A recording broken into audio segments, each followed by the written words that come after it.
नित्यविवेकविचारं जाप्यसमेतसमाधिविधानं कुर्ववधानं महतवधानं भज गोविन्दं गोविन्दं भज ಮೂಢಮತೆ.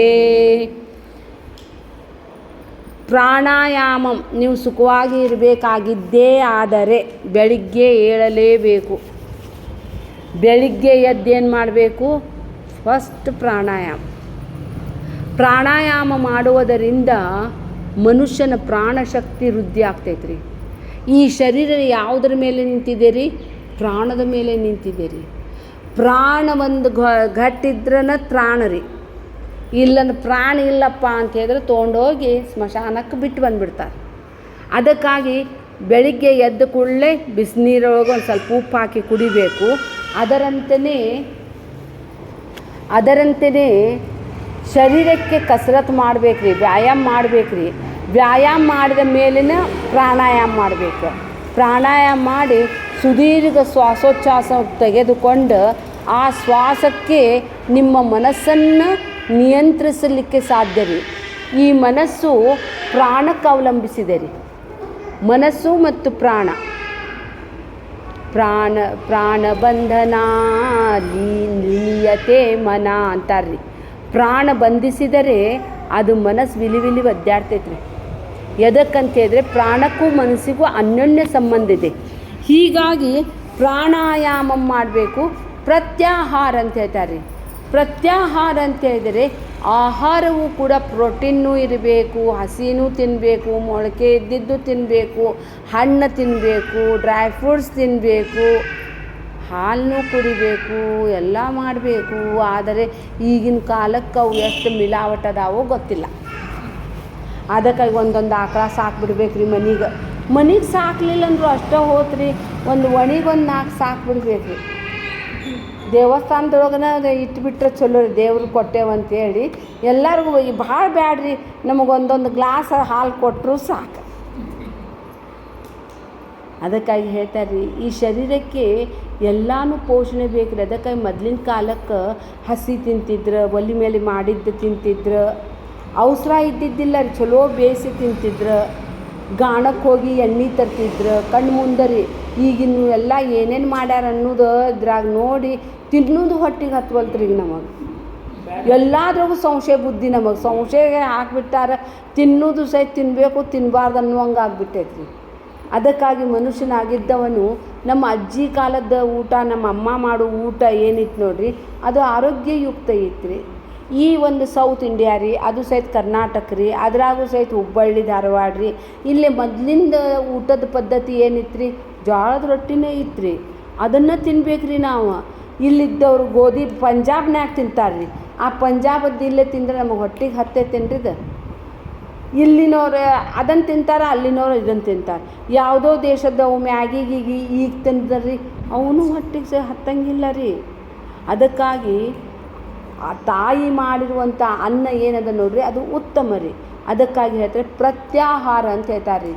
ಒಳ್ಳೆಯ ಆಹಾರ ಸೇವಿಸಬೇಕು, ಸುದೀರ್ಘವಾದ ಪ್ರಾಣಾಯಾಮ ಮಾಡಬೇಕು. ಮತ್ತೇನು ಮಾಡಬೇಕು? ನಿತ್ಯ ಅನಿತ್ಯ ವಿವೇಕ ವಿಚಾರಂ. ಯಾವುದು ಸರಿ, ಯಾವುದು ತಪ್ಪು. ಸರಿ ತಪ್ಪು ನಮಗೆ ಗೊತ್ತಾಗ್ತೈತಿಲ್ರಿ. ಎಷ್ಟು ನಮಗೆ ಬುದ್ಧಿ ಹೇಳಿದ್ರು ಅಷ್ಟೇ ಅದ ರೀ. ಡಾಕ್ಟರ್ ಹೇಳಿದ ಮೇಲೆನ ತಿನ್ನಬಾರ್ದು ರೀ. ಡಾಕ್ಟರ್ ಹೇಳೋಕ್ಕಿಂತ ಮೊದಲೂ ತಿನ್ಬೇಕ್ರಿ. ವಾರಕ್ಕೆ ಒಂದು ಸಲ ಆದರೂ ಕಹಿ ತಿನ್ಬೇಕ್ರಿ. ಷಡ್ರಸಗಳನ್ನು ತಿನ್ಬೇಕ್ರಿ. ಸಿಹಿನೂ ತಿನ್ಬೇಕು, ಕಹಿನೂ ತಿನ್ಬೇಕು, ಒಗರ್ನೂ ತಿನ್ಬೇಕು. ನಮ್ಮ ಭಾರತ ದೇಶದಲ್ಲಿ ಎಲ್ಲ ಹಬ್ಬಗಳಿಗೆ ಒಂದೊಂದು ಆಹಾರ ಪದ್ಧತಿ ಇದಾವೆ ನೋಡ್ರಿ. ಅವು ಅಷ್ಟು ಹಂಗೆ ಇಡೀ ತಿಂಗಳ ತಿನ್ಬೇಕನ್ನೋ ನಿಯಮ ಅದ ರೀ. ಅವೆಲ್ಲ ಚೈತ್ರ ಮಾಸ ತುಂಬ ನೀವು ಬೇವಿನ ಹೂದ ತಂಬುಳಿ ಮಾಡ್ತಾರ್ರಿ. ಭಾಳ ವೆರೈಟಿ ಮಾಡಿ ತಿಂತಾರ್ರಿ. ಆ ಇದರದ್ದು ಬೇವಿಂದ ಕುಡಿಲಿಂದನೂ ಸಹಿತ ನೀರಾಗ ಹಾಕ್ತಾ ತಿನ್ಬೇಕ್ರಿ. ನೋಡ್ರಿ ನೋಡ್ರಿ, ಮತ್ತು ಅದು ಔಷಧನ ರೀ. ಅದು ಭಾಳ ಔಷಧ ರೀ. ಅದನ್ನು ತಿಂದರೆ ಯಾವ ರೋಗನ ಬರೋಂಗಿಲ್ಲ, ಶತಾಯುಷಿ ಆಗ್ತಾರೆ. ಅದಕ್ಕಾಗಿ ಇಲ್ಲಿ ಆಹಾರದ ಬಗ್ಗೆನೂ ಹೇಳ್ತಾ ಇದ್ದಾರೆ. ನಿಮ್ಮ ಶರೀರಕ್ಕೆ ಯಾವುದು ಒಗ್ಗುತ್ತದೆಯೋ ಅದೇ ಅಮೃತ ರೀ. ಒಬ್ಬೊಬ್ರಿಗೆ ಹಾಲು ಸಹಿತ ಹಾಲ ಆಗ್ತೈತೆ ರೀ. ಹಾಲು ಚಲೋ ಅಂತ ಅನ್ನಕ್ಕೂ ಬರೋಂಗಿಲ್ಲ ರೀ.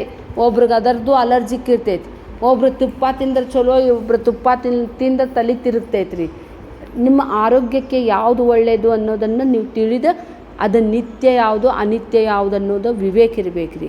ನಮ್ಮಲ್ಲಿರುವಂಥ ಹಣವನ್ನು ಯಾವುದಕ್ಕೆ ಉಪಯೋಗಿಸ್ಬೇಕು, ಯಾವುದಕ್ಕೆ ಅದರದ್ದು ನಿತ್ಯ ಅನಿತ್ಯ ಇರಬೇಕು.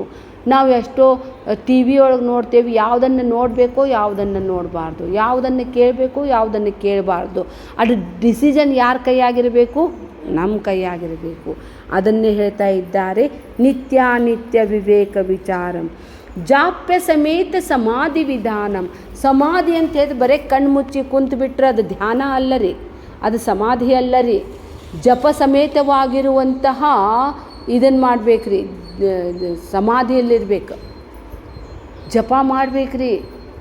ಜಪ ಮಾಡಲಿಲ್ಲ ಅಂತ ಹೇಳಿದ್ರೆ ಅದು ಮನಸ್ಸು ಇಲ್ಲ ಬೇರೆ ವಿಚಾರ ಮಾಡ್ತೈತ್ರಿ. ಅನೇಕ ವಿಚಾರಗಳ ಇರುವಂತಹ ಮನಸ್ಸನ್ನು ಏಕ ವಿಚಾರ ಮಾಡಬೇಕ್ರಿ. ಏಕ ಚಿಂತನದಿಂದ ಮನಸ್ಸು ನಾಶ ಆಗ್ತೈತ್ರಿ. ಅದಕ್ಕಾಗಿ ಆದಿಗುರು ಶಂಕರಾಚಾರ್ಯರು ಇಲ್ಲಿ ಹೇಳ್ತಾ ಇದ್ದಾರೆ, ಜಾಪ್ಯ ಸಮಾಧಿ ವಿಧಾನಂ, ಜಪ ಸಮೇತವಾಗಿ ಸಮಾಧಿಸ್ಥರಾಗಬೇಕು. ಭಾಳ ಅಲ್ರಿ, 10 ಮಿನಿಟ್ ಕೊಡ್ರಿ ಸಾಕು, ಎಷ್ಟು ಚಲೋ ರೀ. ನಡ್ಕೊಂತ ಹೋದಾಗನ ಆ ಚಲತ ಜಪ, ಮಲ್ಕೊಂಡಾಗೂ ನಾಮಸ್ಮರಣೆ ಮಾಡ್ಕೊಂತ ಮಲ್ಕೊಳ್ಬೇಕು, ಚಲೋ ರೀ. ಅದಕ್ಕೆ ಅಜಪ ಜಪ ಅಂತ ಹೇಳ್ತಾರೆ ರಾತ್ರಿ. ಜಾಪ್ಯ ಸಮೇತ ಸಮಾಧಿ ವಿಧಾನಂ ಕುರ್ವವಧಾನಂ ಮಹತ್ತವಧಾನಂ ರೀ. ಆದರೆ ಇದು ಜಪ ಮಾಡೋದು, ಧ್ಯಾನ ಮಾಡೋದು, ಪ್ರಾಣಾಯಾಮ ಮಾಡೋದು, ಯೋಗ ಮಾಡೋದು ಅವಸರ ಮಾಡಬಾರ್ದು ರೀ. ಅದು ಹ್ಯಾಂಗೆ ನಿಧಾನ ಮಾಡಬೇಕು. ಕುರ್ವವಧಾನಂ ಮಹತ್ತವಧಾನಂ. ಅವಧಾನಂ ಅಂದರೆ ನಿಧಾನಂ. ಮಾಡ್ತೇನೆ ತಡಿ ಅಂತೇಳಿ ಪ್ರಾಣಾಯಾಮ ಮಾಡ್ಕೊಂಡು ಇಡೀ ದಿನ ಕುಂತು ಬಿಟ್ರೆ ಇಲ್ಲ ರೀ. ಮೊದಲು ಸ್ಟಾರ್ಟಿಂಗ್ 1 ಮಿನಿಟ್, ನಾಳೆ 2 ಮಿನಿಟ್, 5 ಮಿನಿಟ್, 10 ಮಿನಿಟ್ ಹಿಂಗೆ ಮಾಡ್ಬೇಕು ರೀ. ಎಕ್ಸಸೈಸ್ ಮಾಡಂದಾರ ತಡಿ ಅಂತ ದೊಡ್ಡ ಎತ್ತು ಬಿಟ್ರೆ ಹೊಟ್ಟೆಗೆ ನೋವು ಎದ್ದು ಹಂಗೆ ಬಿಡ್ತಾರೆ. ಸಾವಕಾಶ ರೀ. ಕುರ್ವವಧಾನಂ ಮಹತ್ತವಧಾನಂ. ಈಗ ನೀವು ಸತ್ಸಂಗಕ್ಕೆ ಬರ್ತೀರಿ, ಇಡೀ ದಿನ ತೊಗೊಂಡ್ರೆ ಕುಂತೀರಿಪ್ಪ ಇಲ್ಲ, ಸ್ವಲ್ಪ ಡೋಸ್ ರೀ. ಅದಕ್ಕಾಗಿ ಆ ಹನಿ ನೀರಾವರಿ ಅಂತಾರೆ ನೋಡ್ರಿ, ಇದಕ್ಕೂ ಹೊಲಕ್ಕೂ ಸಹ ದಬಾ ಹಾಕಿದ್ರೆ ಅದು ಹರಿದು ಹೋಗ್ಬಿಡ್ತೈತ್ರಿ. ಅದಕ್ಕೆ ಸ್ಪ್ರಿಂಕಲ್ ವಾಟರ್ ಅಂತೇಳಿ ಕೊಡ್ತಾರೆ, ಅದು ಹೀರ್ಕೋತೈತಲ್ಲ. ಹಂಗೆ ನಿಮಗೂ ಅಷ್ಟೇ ರೀಪ್ಪ, ವಾರಕ್ಕೊಂದು ಸಲ ಸ್ವೀ ಅಂತ ಹಾಕೋದು. ಸ್ವಲ್ಪ ಮಾಡ್ಕೊತ ಆಮೇಲೆ ನೀವು ಕೂಡ ಉದಾತ್ತವಾದದ್ದನ್ನು, ಈಗ ಇದು ಕ್ಲಾಸ್ ಏನಲ್ಲ ರೀ, ಇದು ಭಜಗೋವಿಂದ ಬರೀ ಆಟಕ್ಕುಂಟು ಲೆಕ್ಕಕ್ಕಿಲ್ಲ ರೀ. ಬರೀ ನಮಗೆ ಹೇಳಾಕತ್ತಾರೆ ಹಿಂಗೆ ಮಾಡಿರಿ ಹಂಗೆ ಮಾಡಿರಿ. ಆದರೆ ನಿಜವಾದ ಆನಂದ ಯಾವಾಗ ಸಿಗ್ತದೆ ಅನ್ನೋದನ್ನು ಮುಂದಿನ ಶ್ಲೋಕದಲ್ಲಿ ಹೇಳ್ತಾರೆ. ಗುರುಚರಣಾಂಬುಜ ನಿರ್ಭರ ಭಕ್ತ ಸಂಸಾರಾದ ಚಿರಾದ್ಭವ ಮುಕ್ತ ಸೇಂದ್ರಿಯ ಮಾನಸ ನಿಯಮಾದೇವಂ ರಕ್ಷಸಿ ನಿಜ ಹೃದಯಸ್ಥಂ ದೇವಂ ಭಜ ಗೋವಿಂದಂ ಭಜ ಮೂಢಮತೆ. ಇಷ್ಟೆಲ್ಲ ಮಾಡಿದ ಮೇಲೆ ಗುರು ಕಡೆ ಬರ್ರಿ ಅಂದಾರ್ರಿ ಅವ್ರು. ಪ್ರಾಣಾಯಾಮ ಮಾಡಬೇಕು, ವ್ಯಾಯಾಮ ಮಾಡಬೇಕು, ಜಪಾನೂ ಮಾಡಿ ಬಂದಿರ್ಬೇಕು ರೀ. ಜಪಕ್ಕೇನು ಗುರು ಬೇಕಾಗಿಲ್ಲ ರೀ, ಹಂಗೆ ಕಂಟಿನ್ಯೂ ಹೇಳ್ಕೊಂತ ಹೋಗೋದ್ರಿ. ಜಪದ ಬರೀ ಒಂದು ಮಂತ್ರ ಉಪದೇಶ ಕೊಟ್ರೆ ಅವರ ಗುರು ಅಲ್ಲ ರೀ, ಮಂತ್ರ ಗುರು ಅಷ್ಟೇ ರೀ ಅವರು. ಆದರೆ ಇಷ್ಟೆಲ್ಲ ಮಾಡಿದರೂ ಸಹಿತ ನಮಗೆ ಜ್ಞಾನ ಆಗಂಗಿಲ್ಲ. ಜ್ಞಾನ ಬೇಕಾಗಿದ್ದೆ ಆದರೆ ಗುರು ಚರಣಾಂಬುಜ. ಅಂಬುಜ ಅಂದ್ರೆ ಇದು ರೀ, ಕಮಲ ರೀ. ಗುರುವಿನ ಕಾಲಕ್ಕೆ ಪಾದ ಕಮಲ ಅಂತಾರ್ರಿ ಅವರು. ಗುರು ಚರಣಾಂಬುಜ ನಿರ್ಭರ ಭಕ್ತ. ಅವನಿಷ್ಟು ಭಕ್ತ ಅಂತ ಹೇಳಿದರೆ ಅವನು ತನ್ನನ್ನು ತಾನು ಸಮರ್ಪಿಸಿರಬೇಕು. ಎಲ್ಲರ ಫಂಕ್ಷನ್ ಇದ್ದರೂ ಏನಾಯ್ತು, ರಿಕ್ಷಾದೊಳಗೆ ಇಲ್ಲೇ ಬಂದಿಳಿಬೇಕು, ಒಂದು ಕ್ಲಾಸ್ನು ತಪ್ಪಿಸಬಾರ್ದು.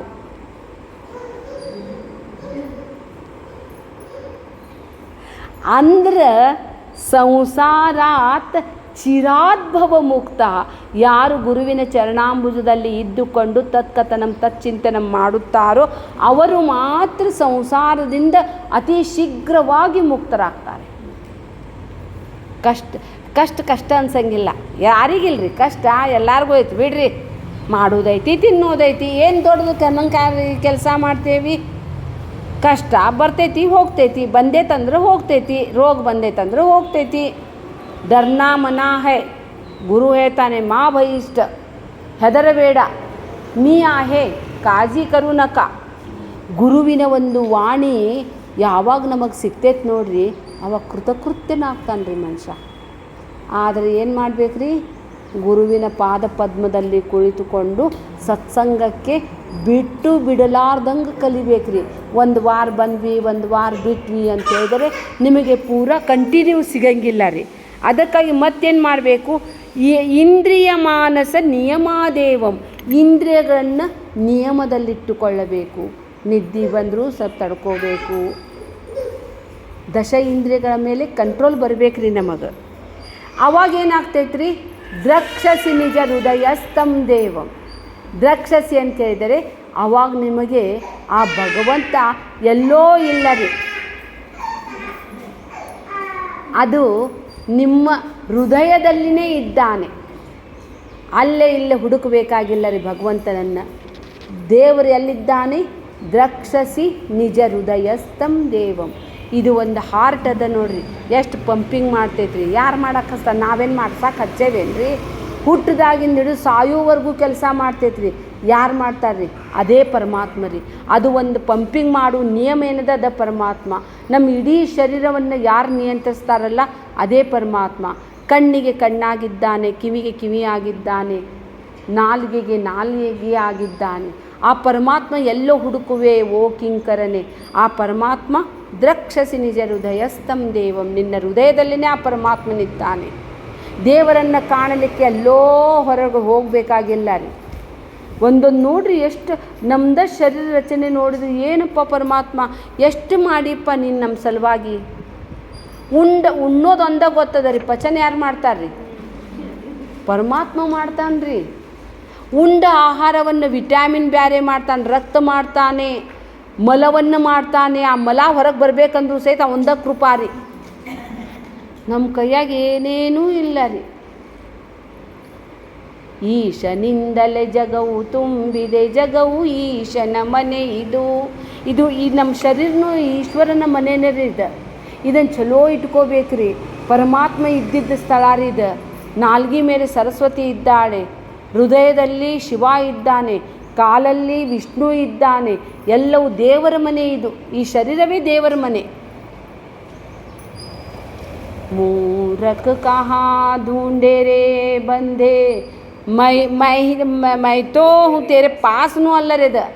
ಅವನು ಪರಮಾತ್ಮ ಒಬ್ಬನ ಅದ, ನಾನು ಇಲ್ಲ.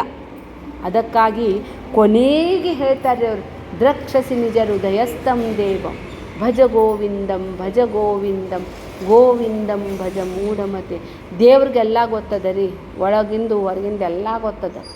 ತುನೆ ಲಾಖ ಕರೆ ಚತುರಾಯಿ, ಎಷ್ಟ ಬುದ್ಧಿ ಓಡಸ್. 100 ಸೋನಾರ್ ಕಿ 1 ಲೋಹಾರ್ ಕಾ. ಅವಾಗ ಯಾರಿಗೆ ಯಾವಾಗ ಏನು ಕೊಡ್ಬೇಕು ಗೊತ್ತದ. ಕರ್ಮ ಮಾಡುವುದಲ್ಲಿ ಮಾತ್ರ ನನಗೆ ಅಧಿಕಾರ ಅದ, ಆದರೆ ಫಲ ಕೊಡೋದು ಪರಮಾತ್ಮನಿಗೆ ಬಿಟ್ಟು ಕೊಟ್ಟದ್ದು. ಕರ್ಮಣ್ಯೇವಾಧಿಕಾರಸ್ತೆ ಮಾ ಫಲೇಶು ಕದಾಚನ, ಮಾ ಕರ್ಮ ಫಲ ಹೇತುರ್ಗೋ ಮಾತೋ ಸಂಗೋಸ್ತ ಕರ್ಮಣಿ. ಪರಮಾತ್ಮ ಅಂದರೆ ಎಲ್ಲೋ ಇಲ್ಲ ರೀ. ನೀ ಮಾಡಿದ ಕರ್ಮದ ಫಲವೇ ಪರಮಾತ್ಮ ಈಶ್ವರ. ನೀವು ಎಂಥ ಜೈಸೆ ಕರ್ಮ ಕರೋಗೆ ವೈಸಾ ಫಲ ದೇಗಾ ಭಗವಾನ್. ಸ್ವಚ್ಛ ದೇತಾ ಹೈ. ಚಿಂತಿಸಬೇಡ್ರಿ, ಚಿಂತನೆ ಮಾಡಿರಿ. ಚಿಂತ್ಯಾಕೆ ಮಾಡುತ್ತಿದ್ದಿ ಚಿನ್ಮಯನಿದ್ದಾನೆ, ನಿನ್ನ ಚಿಂತೆಯ ಬಿಡಿಸೋ ಗೌರಿ ಕಾಂತನಿದ್ದಾನೆ, ಗೌರಿ ಕಾಂತನಿದ್ದಾನೆ. ನಿನ್ನೆ ನಿನಗೆ ಸಲಹಿದರಾರೋ, ಮುಂದೆ ನಿನ್ನ ಸಲುವರಾರೋ, ಅಂದಿಂದಿಂದಿಗೂ ನಂದಿ ವಾಹನ್ನೇ ಇದ್ದಾನೆ. ಅದಕ್ಕಾಗಿ ಯಾವುದಕ್ಕೂ ಭಯಗ್ರಸ್ತನಾಗದೆ ಗುರುವಿನ ಚರಣಾಂಬುಜವನ್ನು ನೀನು ಅವರ ಚರಣಕಮಲದಲ್ಲಿ ಕುಳಿತುಕೊಂಡು ಎಲ್ಲ ಜ್ಞಾನವನ್ನು ಪಡೆದುಕೋ. ನಿನ್ನ ಜೀವನವನ್ನು ಕೃತಕೃತ್ಯನಾಗಿ ಮಾಡಿಕೊ. ಇಂಥ ಅದಕ್ಕೆ ಸಮಯವನ್ನು ವ್ಯತೀತ ಮಾಡಬೇಡ. ಗುರು ಸಿಕ್ಕ, ಉಪದೇಶ ಸಿಕ್ತು, ನೀವು ಮುಕ್ತನ ರೀ. ಮುಕ್ತ ಇದ್ದೀರಿ, ಮುಗ್ದಿದ್ದೇನೆ ಅನ್ನೋದು ಗುರುತಿಸ್ತೀರಿ ಅಷ್ಟೆ. ನೀ ಮೊದಲ ಬ್ರಹ್ಮ ಇದ್ದಿ, ಮರ್ತಿದ್ದೆ, ಗುರು ನೀನ ಬ್ರಹ್ಮ ಅಂತೇಳಿ ಮತ್ತೊಂದು ಸಲ ಎಚ್ಚರಿಸಿದ. ಹೊಸದಾಗಿ ಏನಿಲ್ಲ ರೀ. ತುಜಾ ಹೇ ತುಜ ಪಾಸಿ ತು ಜಾಗ ಚುಕುಲಾಸಿ, ನಿನ್ನೆ ದ್ರಕ್ಷಸಿ ನಿಜ ಹೃದಯಸ್ಥಂ ದೇವ, ಪರಮಾತ್ಮ ಹೃದಯದಲ್ಲಿ ಇದ್ದಾನಂತೆ ಸದ್ಗುರು ತೋರಿಸಿದ ಮೇಲೆ ಆ ಜೀವ ಕೃತಕೃತ್ಯನಾಗುತ್ತಾನೆ ಅಂತ ಹೇಳ್ತಾ ಇವತ್ತಿನ ದಿನ ಭಜಗೋವಿಂದಂ ಎನ್ನುವಂಥದ್ದು ಸ್ತೋತ್ರದ ಇವತ್ತು ಮುಕ್ತಾಯ ಸಂಪೂರ್ಣ ಆಯಿತು. ಮತ್ತೆ ಮುಂದಿನ ಸಲ ಮತ್ತೊಂದು ಸ್ತೋತ್ರವನ್ನು ಮತ್ತೆ ನಾವು ಮುಂದುವರ್ಸೋಣ. ಹರಿ ಓಂ.